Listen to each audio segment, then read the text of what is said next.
রংপুর বেগম রোকেয়া বিশ্ববিদ্যালয় থেকে শুরু করে নিয়ে ঢাকা বিশ্ববিদ্যালয়, জগন্নাথ বিশ্ববিদ্যালয়, অস্ত্রের ঝনঝনানিতে আমার কলিজার টুকরা হীরাখণ্ড ঈশাদ ছাত্র আন্দোলনের ছেলেরা তাদের অস্ত্রের থেকেও তারা রেহাই পায় নাই। কথা বলেন ঠিক কিনা?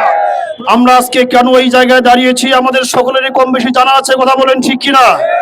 যেই চিন্তার চেতনা নিয়ে, যেই স্বপ্ন নিয়ে ৩৬শে জুলাই এদেশকে আমরা স্বাধীন করেছি, সেই স্বাধীনতা আজও পর্যন্ত আমরা পাই নাই। কথা বলেন ঠিক কিনা?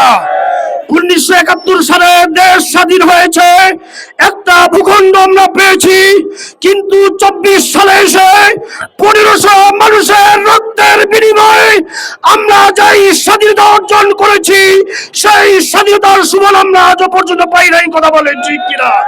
ভাইরা আমার, শুধুমাত্র আমরা দেখেছি ৩৬শে জুলাই এই গণঅভ্যুত্থানের মধ্য দিয়ে শুধুমাত্র একটি ক্ষমতার হাত বদল হয়েছে, তাছাড়া আর কিছু হয় নাই। কথা বলেন ঠিক কিনা?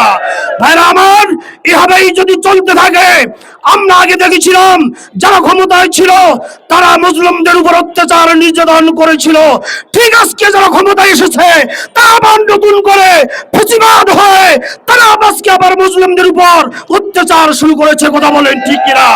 রংপুর বেগম রোকেয়া বিশ্ববিদ্যালয় থেকে শুরু করে নিয়ে ঢাকা বিশ্ববিদ্যালয়, জগন্নাথ বিশ্ববিদ্যালয়, অস্ত্রের ঝনঝনানিতে আমার কলিজার টুকরা হীরাখণ্ড ঈশাদ ছাত্র আন্দোলনের ছেলেরা তাদের অস্ত্রের থেকেও তারা রেহাই পায় নাই। কথা বলেন ঠিক কিনা?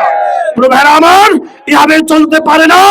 এ কারণেই বর্তমান সরকারকে এবং বিরোধী দলে যারা আছেন সকলকে আমরা জানিয়ে দিতে চাই, যদি আপনারা যদি ভুল করেন, সময় থাকতে সঠিক সিদ্ধান্ত নিতে যদি ভুল করেন, তাহলে পীর সাহেব চরমনাই যদি আবারও ডাক দেয়, আর একটা জুলাই এই বাংলাদেশে সংগঠিত হবে। কথা বলেন ঠিক কিনা?